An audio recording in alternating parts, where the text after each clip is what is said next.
Assalamualaikum warahmatullahi wabarakatuh. Nahmaduhu wa nusalli wa nusallimu ala rasulil karim amma ba'du. Wa ya ayyuhal muslimun al-kiram, saudara-saudara sebangsa dan setanah air. Sudah kita ketahui bersama dalam beberapa bulan ini dunia maya ataupun juga di realitas kehidupan yang nyata akhir-akhir ini dihebohkan oleh penelitian dari Kiai Haji Imaduddin yang membangun tesisnya dengan kesimpulan terputusnya nasab Habib pada Rasulullah SAW. Pernyataan beliau di dalam uraian ceramahnya juga pernah menyatakan bahwa berdasarkan penelitiannya,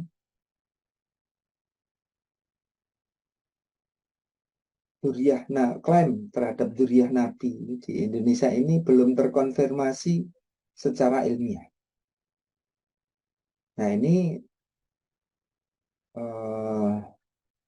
menghadapi pro dan kontra karena realitas dari sebagian masyarakat kita itu meyakini bahwa Habib di Indonesia itu merupakan dzurriyyah Nabi di mana nasabnya tersambung sampai kepada Rasulullah Shallallahu Alaihi Wasallam. Nah, kemudian para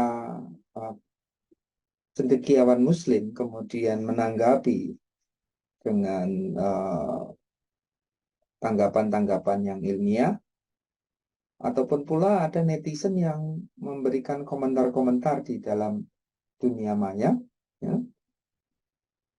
Beragam komentar baik yang mendukung ataupun yang menolaknya.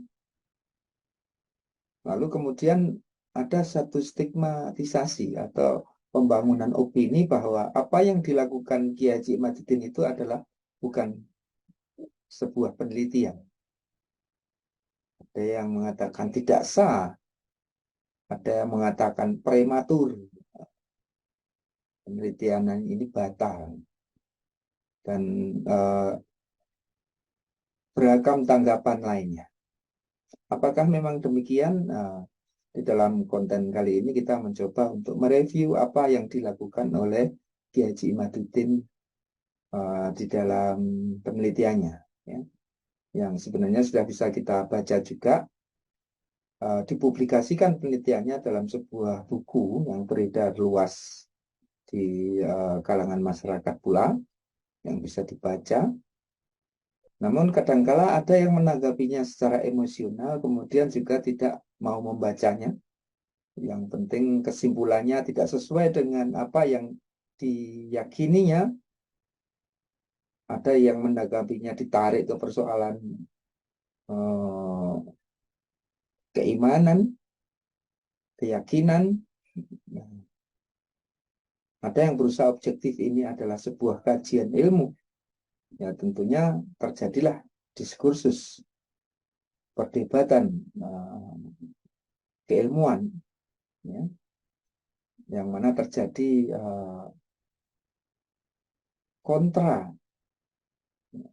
pendapat. Nah, tentu ini juga diselesaikan dengan jalan keilmuan pula. Jangan sampai perdebatan keilmuan ini ditarik ke persoalan-persoalan yang lebih sifatnya di luar dari khasanah keilmuan itu sendiri. Misalnya dibawa kepada perpecahan, ya, kebencian, bahkan kekerasan, ya. Dan itu ada, ya, nanti dalam mungkin konten yang lainnya nanti kita akan coba meninjau respon negatif semacam itu. Nah, kali ini kita akan coba untuk menakar penelitian Kiai Haji Imaduddin ini sah, prematur, atau batal. Apakah ini memang sebuah penelitian. Nah, kita perlu meninjaunya terlebih dahulu, apa toh sebenarnya yang disebut penelitian itu. Nah, ini ya. Jadi penelitian atau sering disebut sebagai riset, ya.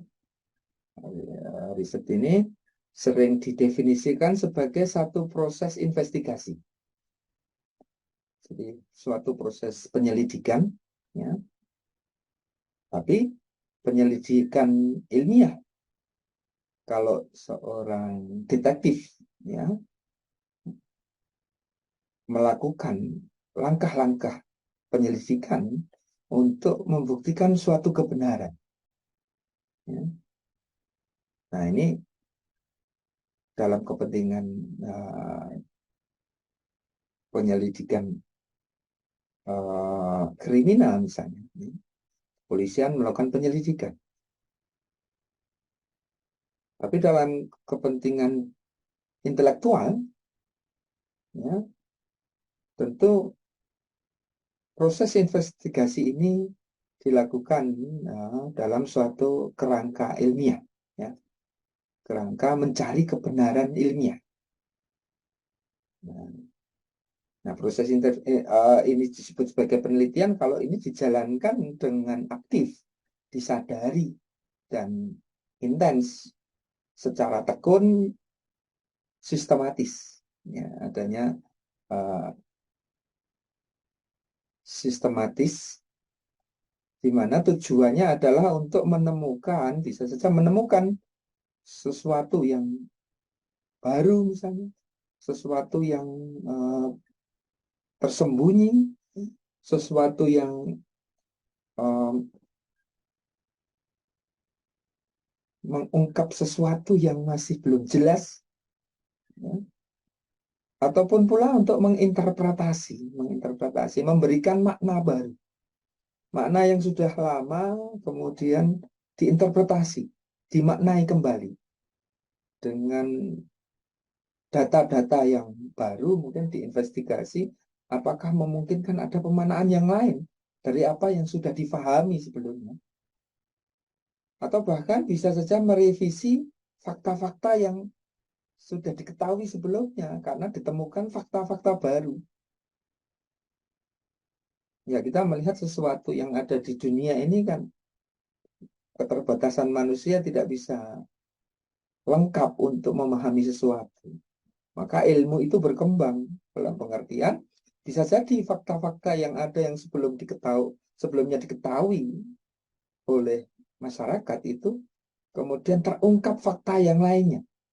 Yang ini akan menambah pemahaman terhadap sesuatu yang diselidiki itu tadi. Baik dari sisi keadaan nyatanya, yang dari sudut pandang kenyataan yang lain, yang sementara ini mungkin dipandang dari sudut pandang yang di sebelahnya. Ini bisa mengungkap fakta-fakta dari sudut pandang yang lain. Nah, itulah penelitian, ya. Jadi penelitian ini adalah sebuah penyelidikan intelektual untuk menghasilkan suatu pengetahuan, ya, yang lebih mendalam, ya, pengetahuan yang lebih mendalam berkenaan dengan bisa saja suatu peristiwa, ya, suatu fenomena yang bisa ditangkap, ya, baik itu berupa peristiwa, tingkah laku, teori, ya, ataupun hukum, ataupun pula penelitian tersebut secara praktis bisa membuka peluang penerapan suatu pengetahuan atau ilmu tertentu agar secara efektif bisa diterapkan, berdaya guna, bermanfaat. Perlu dikaji implementasi dari pengetahuan tersebut, ya. Jadi dibutuhkan pemahaman terhadap informasi yang secara holistik, ya, menyeluruh mengenai satu subjek tertentu.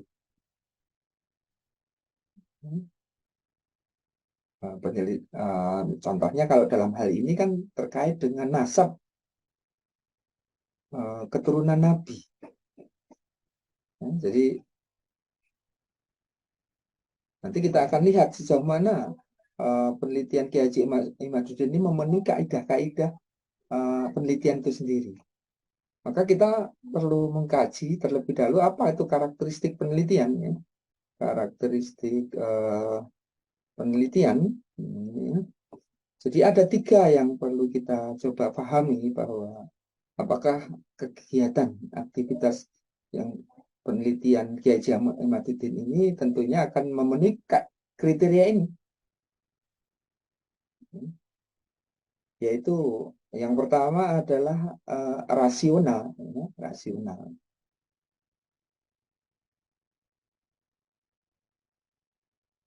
Jadi di dalam penelitian itu ada suatu metode, ada suatu cara yang tadi sistematis, tadi kan menggunakan suatu metode. Metode ini berarti ada suatu proses atau pentahapan yang jelas, yang bisa dirunut, ya. Bahkan pentahapannya itu memakai metode yang sudah baku misalnya, itu akan lebih bagus lagi. Jadi penelitian mengadopsi suatu metode dan aturan-aturan kaidah-kaidah yang berlaku dari suatu metode yang sudah diakui dalam riset itu, misalnya apakah metodologi menggunakan metodologi kualitatif, metodologi kuantitatif, metodologi risetnya, ya, ataupun menggunakan metode-metode penelitian kepustakaan misalnya, ataupun library research atau grounded research, ya, mencari teori-teori dari penelitian di lapangan misalnya, ya. Jadi metode riset yang dipakai tadi merupakan cara ilmiah, ya. Jadi bukan asal melakukan sesuatu, tapi perlu metodenya itu sendiri, cara mencarinya itu sendiri. Tentunya menggunakan suatu metode ilmiah, menggunakan cara ilmiah untuk mendapatkan data-data yang ada, yang di data tadi ditujukan untuk suatu tujuan tertentu atau kegunaan tertentu. Nah, cara ilmiah ini tentunya ada kriteria ini, yang cara rasional, sistematis, empiris, inilah cara ilmiah. Ya, harus cara tadi itu akan ada indikatornya 3 hal ini paling tidak, ya. Jadi kalau penelitian itu memiliki karakteristik rasional, artinya apa yang dilakukan Kiai Imaduddin ini adalah masuk akal, ya. Sehingga semua manusia yang berakal sehat akan mampu melakukan penalaran untuk mencerna apa yang dilakukan oleh Kiai Haji Imaduddin di dalam penelitiannya tadi. Ini bisa di common sense, masuk akal. Sesuatu yang masuk akal, karena ini adalah alat kita untuk menganalisa, ya, termasuk menggunakan akal kita. Rasionalitas kita akan digunakan menalar apa yang dilakukan dalam penelitian tersebut. Kemudian yang kedua adalah sistematis. Sistematis itu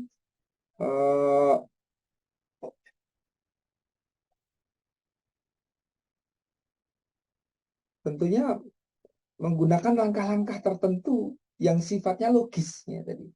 Logis tadi terkait dengan nalar tadi. Yang dilakukan ini menggunakan satu langkah-langkah yang tertentu yang sifatnya logis. Nah, nanti kita akan melihat bahwa metode yang dilakukan oleh Kiai Haji Usman ini menggunakan suatu metode library research, ya. Jadi satu cara yang sudah baku barangkali digunakan di dalam penelitian, ya. Nah, ini. Kemudian empiris. Ya, karakteristik yang ketiga adalah empiris. Empiris itu bagaimana? Apa yang dilakukan Kiai Haji Imaduddin itu bisa diamati oleh indera kita. Baik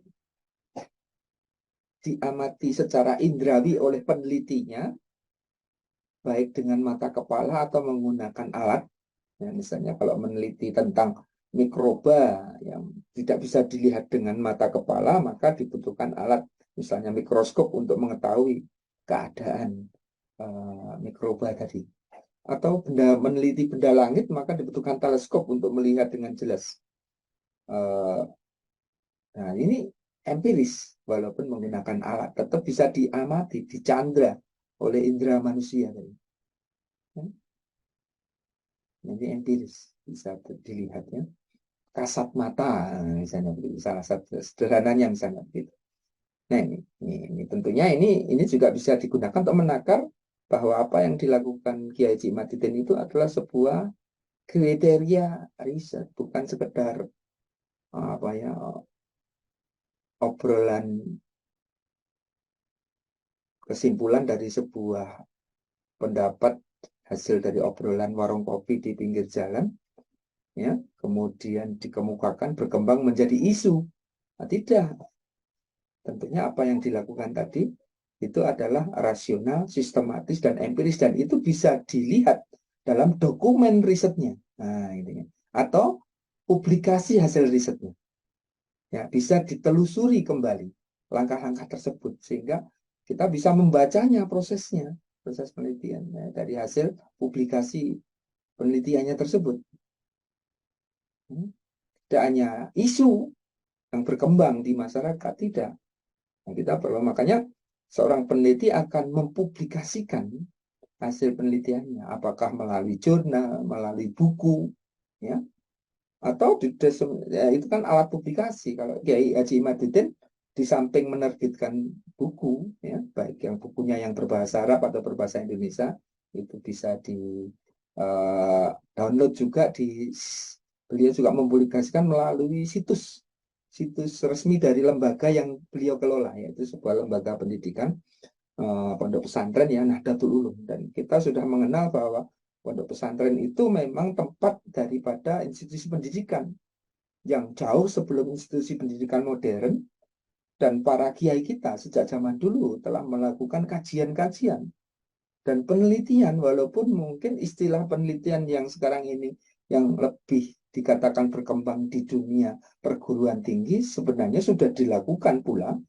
metode, langkahnya, rasionalitasnya, sistematikanya itu di kalangan keilmuan Islam sudah dirintis sejak zaman para ulama-ulama terdahulu, para imam mazhab dalam merumuskan fatwanya memenuhi kaidah-kaidah tertentu yang sistematis pula.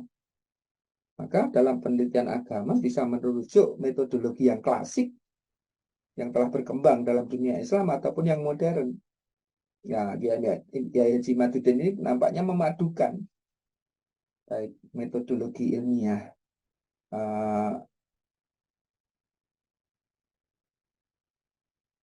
pengkajian atau penelitian dengan metode klasik yang berkembang pada era-era Islam terdahulu sampai sekarang dalam tradisi ilmiah kimia keislaman ataupun tradisi akademik yang sifatnya umum. Ya, nampaknya dipadukan oleh Kiai Haji Matitin itu tadi. Kemudian juga berkembang bahwa ini adalah sebuah tesis. Ya. Tesis, ya, tentunya ada yang mengatakan tidak layak disebut sebagai tesis. Nah, apa itu tesis? Ya, apa itu tesis? Kita akan ada tesis versus antitesis. Ya. Jadi tesis itu sebenarnya sebuah pernyataan hasil riset. Ya. Hasil riset tadi akan tercetak kesimpulan, ya, yang dimana kesimpulan tadi sebuah pernyataan dari keputusan yang diambil dari hasil riset tadi. Ataupun pernyataan tadi berupa teori yang dihasilkan dari penelitian.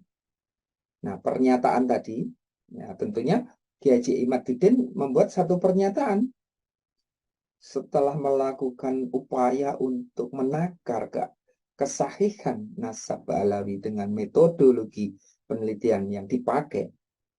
Ya.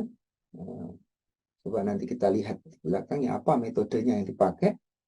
eh, kemudian menghasilkan satu pernyataan atau teori bahwa, dan itu nampaknya akan diujikan untuk membantah dari pengetahuan sebelumnya. Pengetahuan sebelumnya bahwa nasab Ba'alawi itu adalah dzurriyyah Nabi. Tapi dengan penelitian Kiai Haji Imaduddin ya, sebagai seorang kiai, ya, beliau adalah seorang akademisi pula. Ya, dia juga nampaknya juga seorang magister ya, ketika S2. Ini berarti kan keahlian beliau, kepakaran beliau sebagai ahli agama pula diakui juga oleh lembaga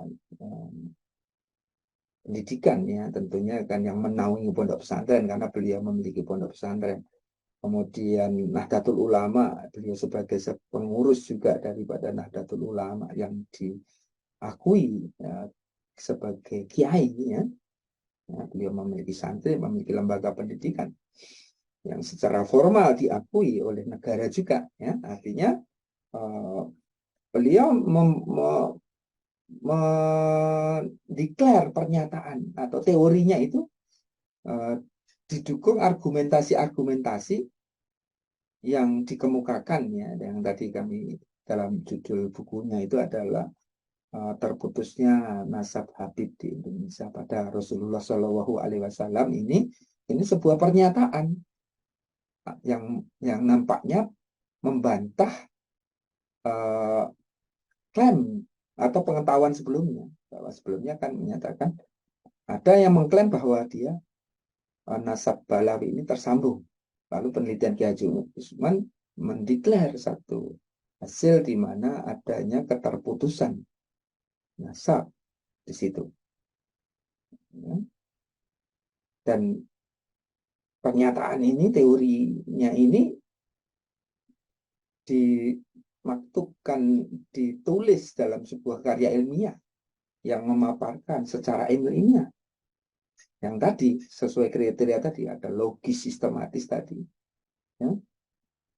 Satu bahasan, ya, atau satu gagasan yang merupakan hasil kajian berdasarkan fakta-fakta yang diungkap secara akurat dan dapat dipertanggungjawabkan. Nah, tentunya untuk mempertanggungjawabkan ini bisa saja ya, kalau dalam dunia akademik kan melalui sidang, ya, melalui sidang dewan pakar untuk menguji keakuratan, validitas daripada data yang diungkap, fakta yang terungkap tadi didukung oleh data-data yang valid, ya, bisa dipertanggungjawabkan secara akurat dan secara ilmiah. Nah, tentang kesimpulannya, nah, kalau dalam dunia akademik kan nanti akan ada penyimpulan. Apakah bisa diterima sebagai sebuah tesis misalnya, karena tesis ini kan di tingkat, kalau pendidikan formal kan di tingkat pasca sarjana ya. Pasca sarjana. Nah, walaupun tidak harus demikian kan itu karena dalam konteksnya pasca ya, artinya untuk syarat kelulusan seorang magister membuat tesis. Tapi begitu dia lulus, ya bisa saja atau seorang ahli yang lainnya membuat satu penelitian yang memiliki tesis, ya, satu pernyataan atau teori tadi yang didukung oleh hasil studi atau hasil penelitian. Ya. Jadi tesis itu pernyataan atau pendapat hasil penelitian yang konkret yang didasari bukti-bukti ilmiah dan pemikiran-pemikiran logis. Ya. Nah ini tesis. Nah tesisnya apa tadi? Tesis Kiai kan terputusnya nasab Ba'alawi pada Rasulullah SAW. Nah, dan biasa kemudian muncul jawaban. Artinya ketika penelitian tesis tadi kemudian dideklar nanti akan ada lawannya atau akan ada bantahannya. Nah, bantahan pula itu harus bersandarkan pada kaidah-kaidah ilmiah, maka nanti akan menjadi antitesis. Apakah tesisnya Kiai Haji Imad yang menyatakan terputusnya nasab Ba'alawi di Indonesia pada Rasulullah SAW itu gugur atau tidak terbukti, maka diteliti kontra daripada atau bantahan atau kontra tesisnya atau antitesisnya, bantahannya. Nah, bantahannya itulah antitesis. Dan ini mestinya ya yang bersangkutan tentunya adalah pihak Pahlawi itu sendiri yang nomor satu ya.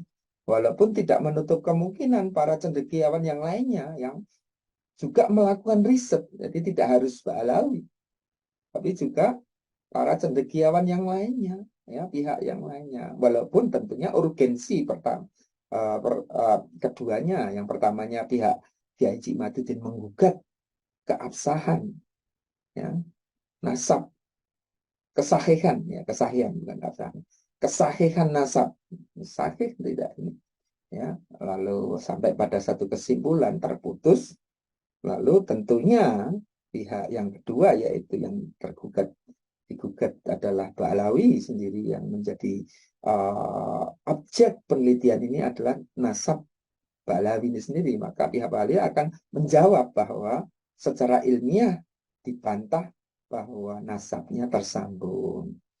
Nah, ini akan menjadi dialog ilmiah atau perdebatan ilmiah. Ya, dan itu kaidah itu di dalam Islam Allah sendiri wajadilhum billati hiya ahsan, di dalam dakwah ada satu pendekatan dakwah di mana dengan pendekatan wajadilhum billati hiya ahsan, artinya tradisi untuk berdiskusi, berbantahan untuk menemukan kebenaran, ya, bukan untuk adu otot atau suatu pertandingan atau adu bunuh. Ya, misalnya ya, nah ini sudah tidak lagi dalam konteks ilmiah. Tesis harus dilawan dengan antitesis, bukan tesis dilawan dengan penolakan, ya, penolakan, mengerahkan massa, tidak boleh datang, tidak boleh bicara. Itu namanya membungkam kebebasan dalam berpendapat. Itu di negara kita kriminal kalau sampai pada orang itu hak asasinya untuk berpendapat itu dilawan dengan dalam bentuk kekerasan atau persekusi, ya. Dan itu tentu tidak bijak dan itu bukan tradisi Islam. Karena Allah sendiri nggak jadilhum billati hiya ahsan. Ya, dijawab dari perdebatan tersebut tesisnya gitu, kalau pada pihak yang merasa tidak sepakat ya dibantah, nah gitu ya. Tapi bilatihi ahsan, dengan cara yang baik, dengan cara ilmiah, karena ini perdebatan ilmiah ya dijawab dengan ilmiah, bukan dijawab dengan tadi intimidasi, persekusi, stigmatisasi, pembunuhan karakter. Nah ini ya.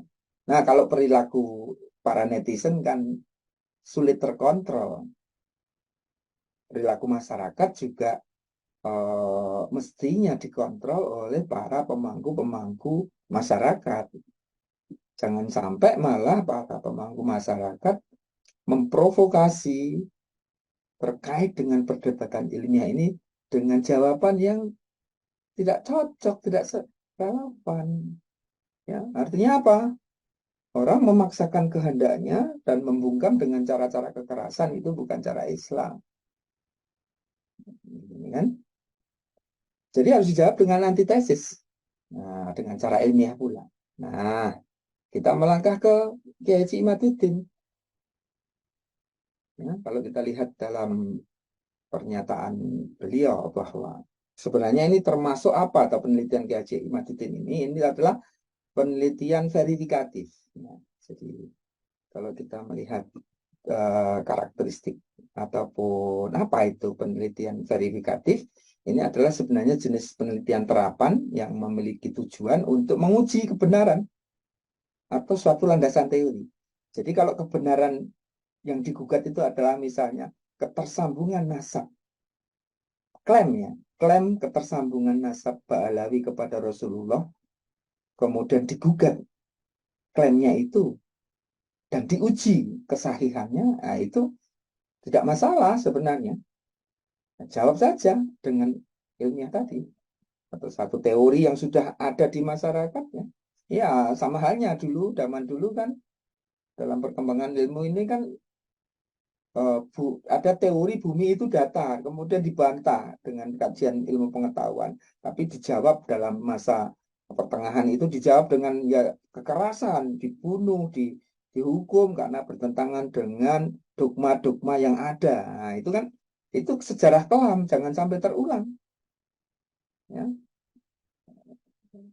Nah, sampai akhirnya terbukti dengan kemajuan penelitian modern bumi itu bundar. Akhir-akhir ini juga muncul teori bumi datar lagi. Nah, tentu ini ya itu fakta-fakta ilmiahnya harus dikemukakan. Apakah fakta-faktanya cocok? Tidak berdasarkan asumsi.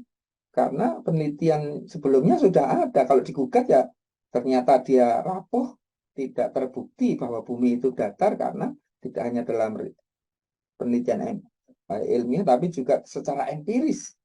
Ternyata manusia sudah bisa terbang keluar bumi dan melihat bumi sesungguhnya sebagaimana kita melihat bulan yang bulat, ya bundar. Ya, kalau kita melihat matahari pula itu akan nampak siluet bundar karena aslinya berbentuk bulat. Ya, kalau kita amati terus secara kasat mata kita bisa melihat bentuknya bulat. Nah, ini kan klaim ini akan diuji sebagaimana teori Darwin ya, teori ya dia dibantah kalau teori Darwin mengatakan manusia keturunan kera, ya mana buktinya? Kalau zaman dahulu barangkali ya sudah berkembang teori itu, kemudian disusunlah suatu teori dengan bukti-bukti uh, fosil misalnya ya dan lain sebagainya. Tapi faktanya kemudian ilmuwan perkembangan modern jejak-jejak arkeologinya juga dikaji, ya ternyata ada makhluk-makhluk yang zaman dulu sampai sekarang tidak berubah. Ya, bahkan diwarnai juga dengan pemalsuan-pemalsuan bukti. Nah, misalnya kan itu akhirnya terbongkar juga kan, artinya bahwa teori itu menjadi terungkap bahwa tidak valid dengan bukti-bukti terbaru. Nah, walaupun kalau masalah pro dan kontra, ya, ya itu ada sampai hari ini pun masih ada ya. Bahkan masih diajarkan itu teori manusia dari evolusi ya, manusia purba masih diajarkan itu. Ya, saya sendiri di dalam kuliah pernah membantah. Ya walaupun dosennya berpamit itu kan kita sebagai sarjana ya bisa membantah dosennya kalau di tingkat pasca sarjana ya misalnya begitu ya, baik di S2 ataupun di S3. Perdebatan ilmiah ini biasa dan tradisi itu di pesantren kan juga biasa. Batul Masail itu kan ya bahkan disimulasikan kan, ada pihak yang menentang, ada pihak yang mendukung, ya kemudian ada jurinya, ada ya, ini kan uh, di sebagaimana dalam perdebatan di perguruan tinggi pun sama, ada panelisnya, sidang panelis ahli di mana ada pihak yang menggugat, yang menyatakan ya, tesisnya, kemudian ada diuji oleh penguji, diuji semuanya ya. Dan itu dalam perdebatan ilmiah biasa. Ataupun walaupun sudah jadi nanti akan dibahas juga dalam berupa karya-karya tulis ya. Jadi ulama-ulama kan kita juga begitu. Guru sama murid bisa biasa saja berbeda pendapat. Imam Syafi'i dengan Imam Ahmad bin Hambal ini kan ya guru sama murid. Tapi kan memiliki perbedaan pandangan. Nah, walaupun statusnya ini adalah muridnya, tapi dalam hal keilmiahan, perbedaan pandangannya ini bisa jadi tidak masalah, dan seorang guru itu akan senang kalau muridnya lebih pandai dari gurunya. Artinya ilmu ini berkembang, bukan marah. Kalau bahkan Kiai Haji Imaduddin kan juga siap taslim, siap menerima. Kalau gugatannya itu terbantahkan, kalau tesisnya itu terbantahkan. Nah, terjadinya keterputusan riwayat nasab yang 550 tahun, yang salah satu simpulan yang dikemukakan harus bisa dibuktikan dengan riwayat yang bersambung dari masa ke masa. Nah, tentunya beliau kan menggunakan metode, ya, ya dijawab saja keabsahan metodologinya ataupun hasil simpulannya tadi ataupun datanya. Maka beberapa cendekiawan misalnya kayak Gus Rumel, ya, bahkan yang terakhir ini kan ada santri Sidogiri, ya, itu yang berani mencoba untuk melakukan bantahan.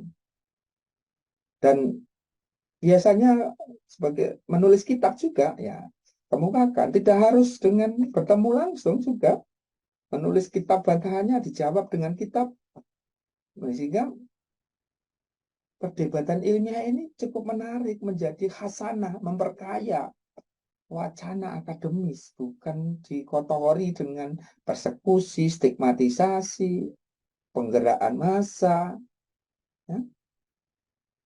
Nah, ini ataupun klaim-klaim yang tidak ilmiah, yang menyatakan yang sesuai dengan Kiai Haji Imaduddin, apakah dia itu pembenci dzurriyyat Nabi, padahal Kiai Haji Imaduddin pula kalau tidak salah, ya, beliau juga merupakan salah satu dzurriyyat dari Wali Songo, dan Wali Songo itu adalah dzurriyyat para sayyid, dzurriyyat Nabi pula, ya, dari, ya, kalau ada yang meragukan, ya silahkan dibantah kalau memang Wali Songo tidak salib. Jangan hanya membangun opini.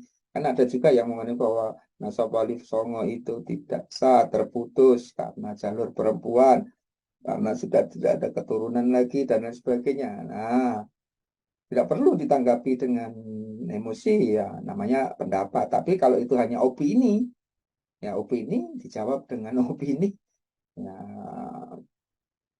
nah, tapi kalau ditujukan dijawab dengan ilmiah, maka disusunlah satu penelitian yang membuktikan klaimnya itu tadi, menjadi tesisnya itu tadi, pernyataannya tadi. Jadi tesis kan semacam itu tadi sudah diterangkan. Tesisnya jawab dengan antitesisnya. Ya, berangkat penelitian dari hipotesa, praduga, dugaan. Nah, muncul di dalam pertanyaan, apakah klaim nasab itu sahih tidak? Kemudian dicari, ditanya lagi di hipotesa tadi, ya.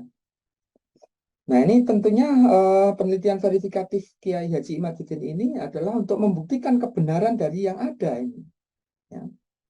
Kebenaran daripada ketersambungan nasab tadi. Nah, dikaji. Jadi semangatnya adalah untuk mencari kebenaran, memverifikasi kebenaran yang ada, ya. Nah, kan kita juga namanya manusia bisa jadi silap, bisa jadi salah. Kita itu yang maha tahu, wallahu alam. Hanya Allah yang maha tahu.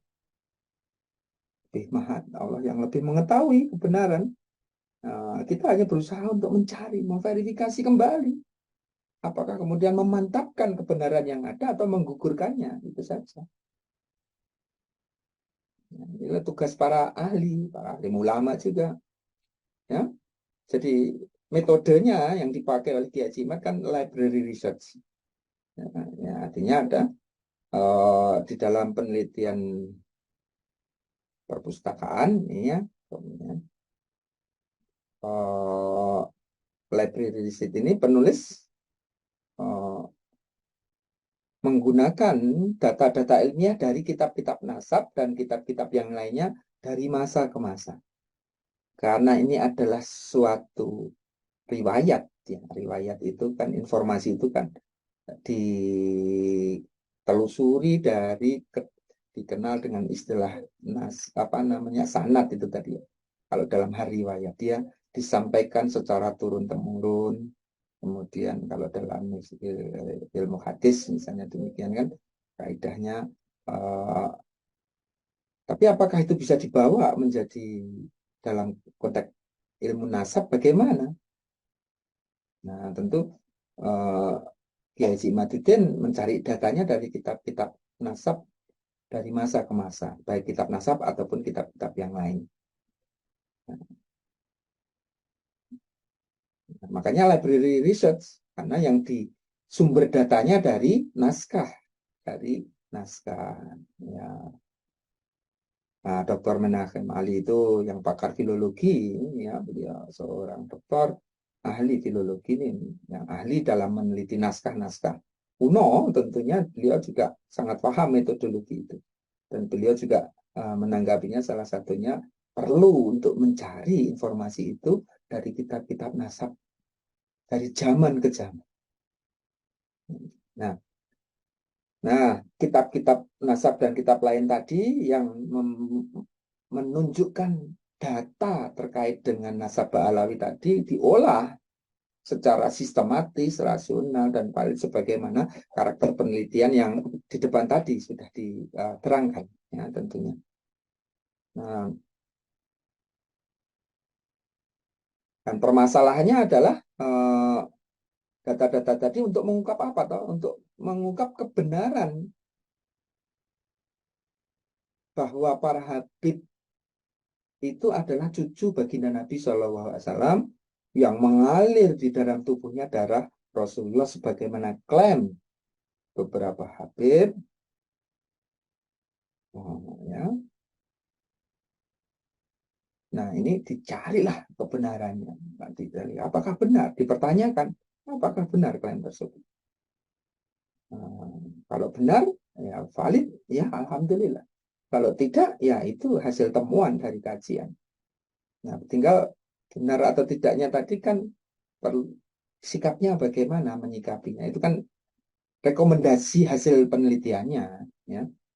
Dijawab dulu tentang kesahihan, validitas daripada kebenaran klaim tadi, teorinya tadi, ya. Nah, di penelitian library research ini, datanya dicari melalui literatur-literatur, sumber-sumber literatur. Apakah dari manuskrip-manuskrip, dari kitab-kitab sejarah, ya, yang terkait dengan nasab, ya, ya, yang sesuai dengan permasalahan yang ada, yaitu tentang nasab Ba'alawi, informasi data terkait riwayat nasab Ba'alawi ini, sesuai dengan permasalahan yang diangkat. Nah, bisa jadi kalau ditunjang oleh arkeologi, nampaknya kan Kiai Haji Imaduddin memang tidak pakar arkeologi. Ya, kalau beliau sebagai ulama yang suka meneliti kitab, membaca kitab, ya dari masa ke masa, itu beliau menggunakan metode yang lebih pastel, library research, penelitian perpustakaan ini, ya. Dari data tadi, dari kitab-kitab ini, untuk mencari jawaban dari pertanyaannya tadi, pernyataan penelitian tadi. Dibandingkan dengan referensi-referensi kitab-kitab yang lain yang sesuai. Nah, jadi data-data pustaka tadi bisa memberikan jawaban dan solusi terkait dengan masalah yang ada di diri. Yang jadi masalah adalah tadi kebenaran klaim nasab dari Ba'alab ini, tersambungnya nasabnya kepada baginda Nabi Sallallahu Alaihi Wasallam. Jadi penelitian ini akan memberikan hasil apa yang dicari melalui sumber-sumber data yang digunakan tadi. Nah, kalaulah nanti tidak sesuai dengan ada ahli yang tidak menelitinya, ternyata disuguhkan antitesisnya, ya sah-sah saja. Artinya ya jangan, kembali lagi tadi ya, jangan sampai uh, tentunya fokus pada tesisnya itu tadi, kesahihan nasab ini, ya fokusnya ke situ.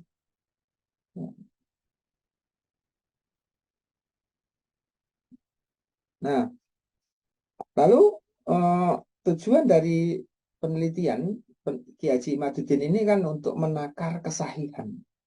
Ya. Apakah benar para Habib itu keturunan Nabi? Ya, kenapa penelitian ini penting? Ya, karena pengakuan seseorang menjadi cucu Nabi ini itu ya ini bukan mencari si anak hilang, tidak.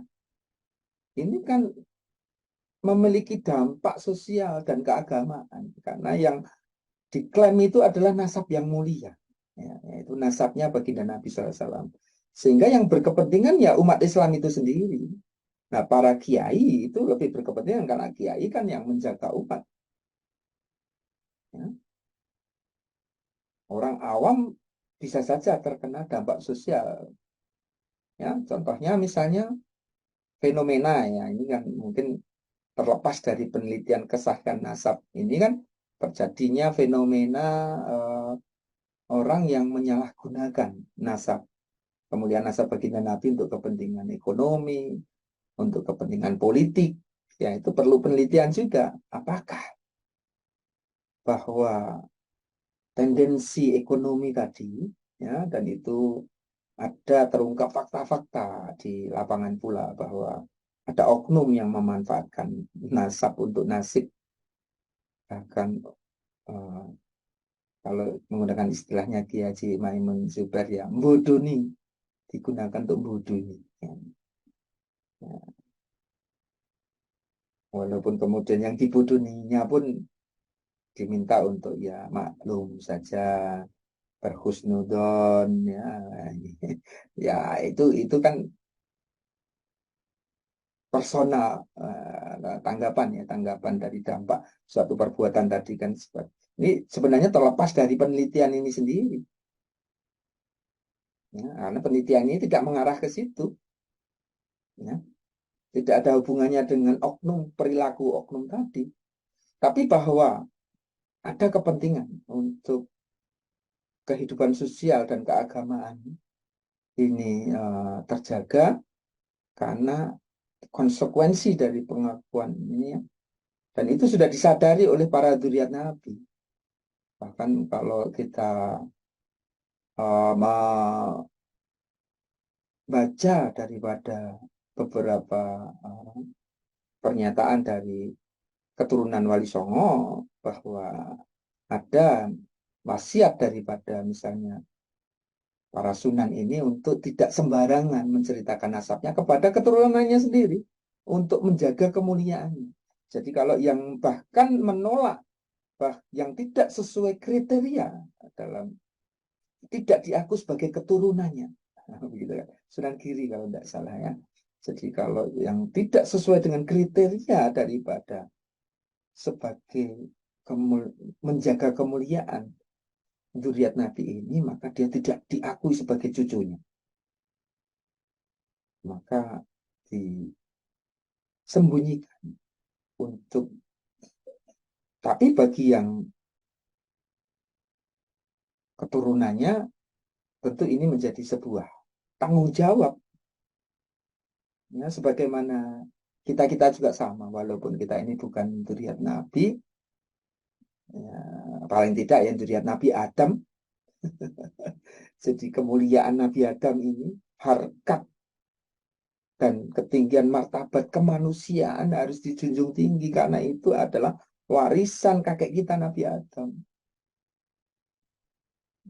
Nah, itu sama, mikul dul mendem jeru, artinya kita menjaga kehormatan, kemuliaan leluhur kita.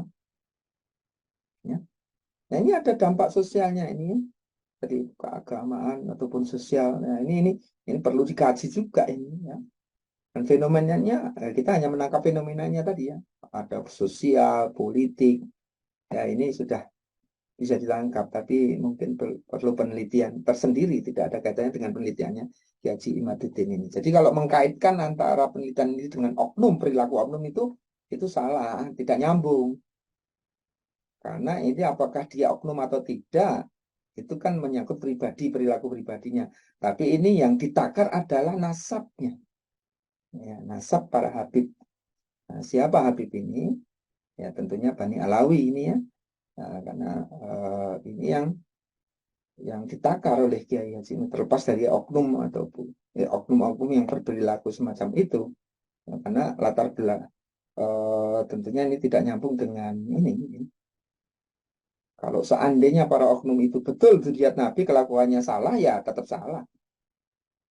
Ataupun kalau benar, ya pasti ya akan ada pengakuan layak keturunan Nabi, akhlaknya bagus, seharusnya berilmu, berakhlak mulia seperti leluhurnya, sebagaimana kita. Leluhur kita adalah kita keturunan Nabi Adam. Nabi Adam itu berilmu, berhasil mengalahkan iblis dan para malaikat, ya, dengan ilmunya, ya, perilakunya, akhlaknya, ya. Walaupun anak-anaknya ya ada yang bandel, tapi bagaimana bijaksana dan lain sebagainya. Kalau kita melihat sejarah, ya, para nabi ini mereka memiliki kemuliaan yang harus dijaga oleh keturunannya. Tapi kan itu kan menyangkut tata nilai yang dijunjung tinggi oleh dzurriyyah. Nah, ini yang digugat adalah riwayat nasabnya itu sendiri. Kesahihan nasab ditakar ini ya, penelitian ini ya. Jadi ada kecurigaan memang ya. Nah, sebagai peneliti kan berangkat dari kecurigaan. Ya, dari kecurigaan kita semuanya membuat satu permasalahan, merumuskan satu masalah berdasarkan adanya hipotesa, ada dugaan, ada kecurigaan. Ya, penelitian kan begitu, berangkat dari curiga. Ya.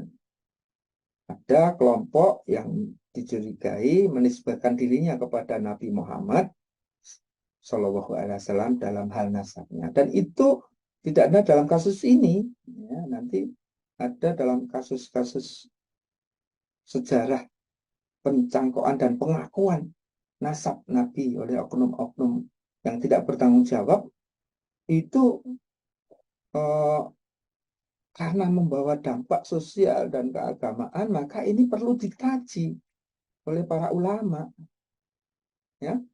Jadi ditakar ini seseorang yang dicurigai, ya, menisbatkan dirinya kepada baginda Nabi Sallallahu Alaihi Wasallam. Curiga ini kan tidak dalam tendensi yang untuk mencari kebenaran tadi, bukan untuk merendahkan, bukan untuk memalsukan atau membuduni tadi, yang menipu, tidak, tapi karena untuk semangat untuk mencari kebenaran, dan itu hukumnya fardu kifayah. Oleh Kiai Maduddin ada motif ini ya, jadi ada motif bahwa uh, untuk memastikan kebenaran daripada dzurriyyah Nabi yang mungkin dicurigai ini adalah fardu kifayah. Kalau ada ulama yang sudah menelitinya, ya yang orang awam ya mungkin tidak terkena, karena dan itu tergolong daripada kategori amar ma'ruf nahi mungkar, kata beliau ya dalam uh, latar belakangnya ini ya. Jadi, dan karena ini bagian dari amar ma'ruf nahi mungkar, juga bahwa beliau juga menyatakan ulama wajib membuka nasab palsu karena ini terkait dengan istighfar bihaqi al-Mustafa ya. Jadi dalam hal merendahkan hak Nabi Muhammad Shallallahu Alaihi Wasallam.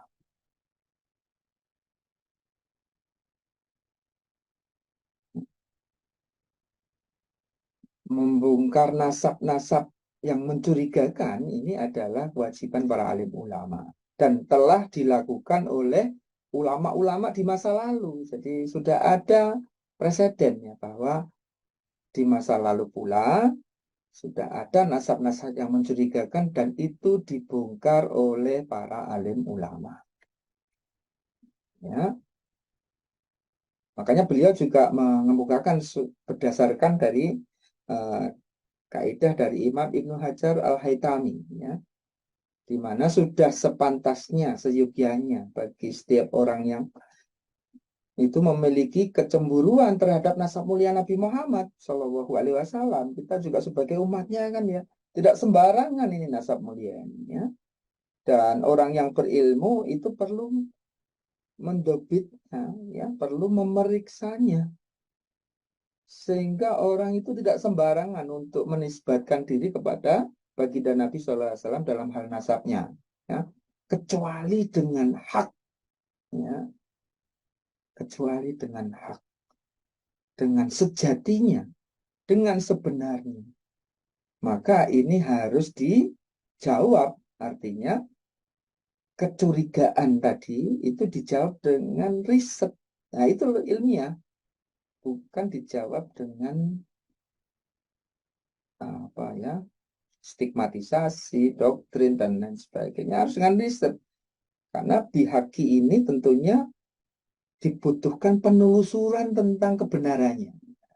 Jangan-jangan yang mencurigai juga salah.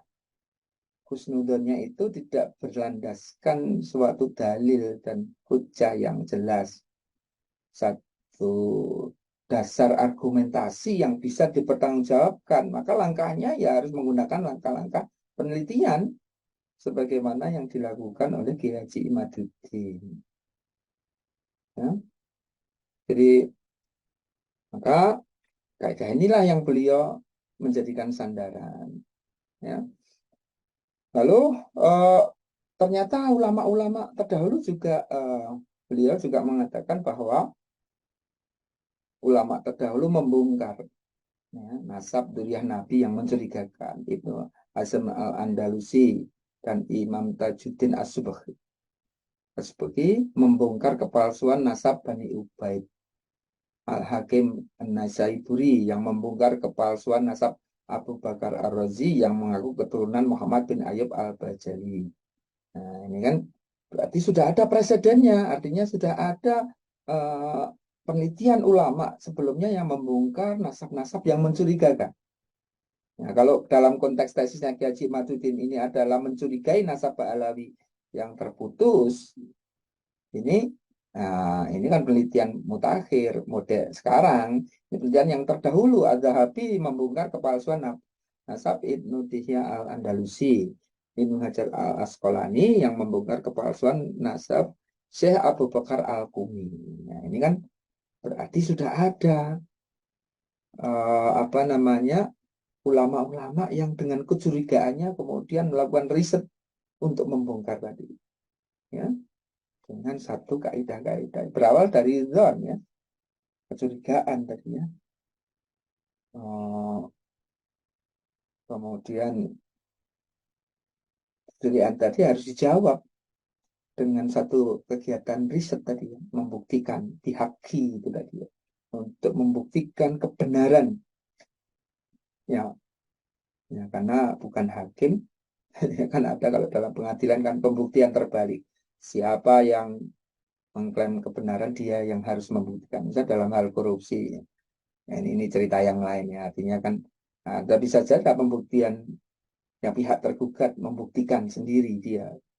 Nah, dalam konteks ini misalnya Pak Bani Alawi tentu membuktikan gugatan ini, ya. Kiai Haji Imaduddin akan mempertahankan, membuktikan klaimnya, tesisnya itu tadi. Nah, ini biasa, ya.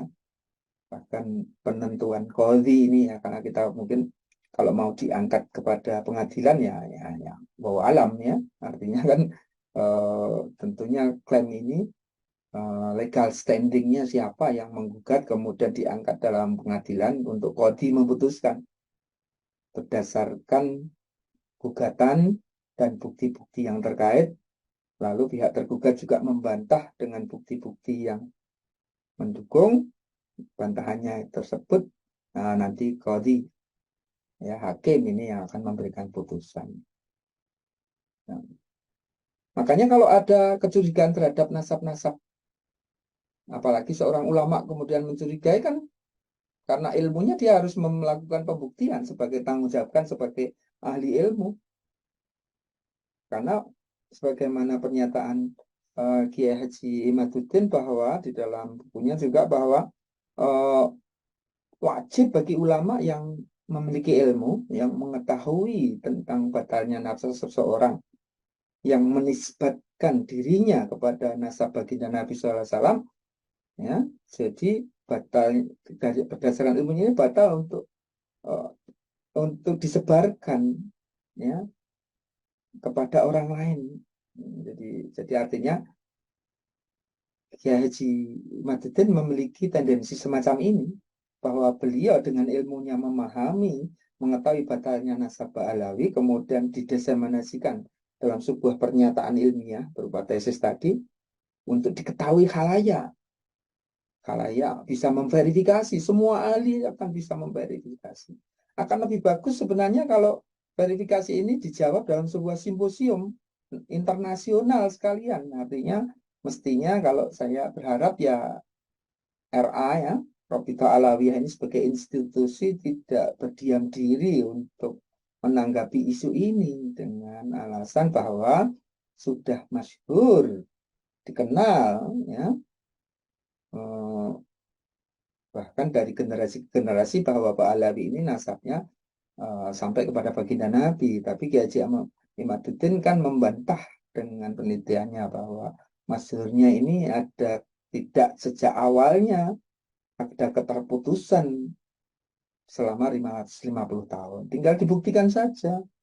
Ya, bahkan kalau perlu diangkat dalam sebuah simposium. Dan semuanya legowo. Kiai Haji Imaduddin legowo kalau sudah menyatakan begitu, ya, bahwa tekan taslim kalau bisa tesisnya itu terbantahkan. Kopito Alawiyah juga saya kira eh, tidak perlu menyikapinya dengan emosional, ya, tentu karena ini kajian ilmiah kan, karena sifatnya logis tadi, ya, nalar tadi, ya, itu semua semua orang akan bisa menggunakan rasionalitasnya akan bisa, ya, jadi akan membuka peluang untuk celah untuk dibuka kembali, karena penelitian ini kan sifatnya terbuka, karena sifat yang logis, empiris, bisa sesuai logika kemanusiaan kita, common sense, akal sehat kita juga, dan empiris bisa ditinjau kembali karena fakta-faktanya, bukti-buktinya, kitab-kitabnya itu bisa dilihat oleh semua orang, ya, sistematikanya juga bisa diukur validitasnya, ya, tentunya ini oh, tinggal ditanggapi dengan antitesis saja, ya. Jadi bahwa Kiai Haji Imaduddin juga menyadarkan pada pernyataan Syekh Ibrahim bin Mansur Al-Hashimi bahwa orang alim itu memang tidak boleh menyembunyikan ilmunya dalam bab nasab ini, ya. Maka amanah dalam ilmu untuk membongkar tercampurnya nasab adalah bagian dari amar ma'ruf dan nahi mungkar, sebagaimana pernyataan yang di depan tadi, pernyataannya Kiai Haji Imam, motifnya Kiai Haji Imaduddin ini, ya. Nah, bahkan Imam Malik bin Anas, beliau berkata bahwa barang siapa yang menisbatkan kepada keluarga Nabi dengan batil, maka dia harus dihukum, ya, dihukum, dipukul dengan pukulan yang pedih dan diumumkan serta dipenjara. Dipenjara. Ini fatwanya Imam Malik bin Anas.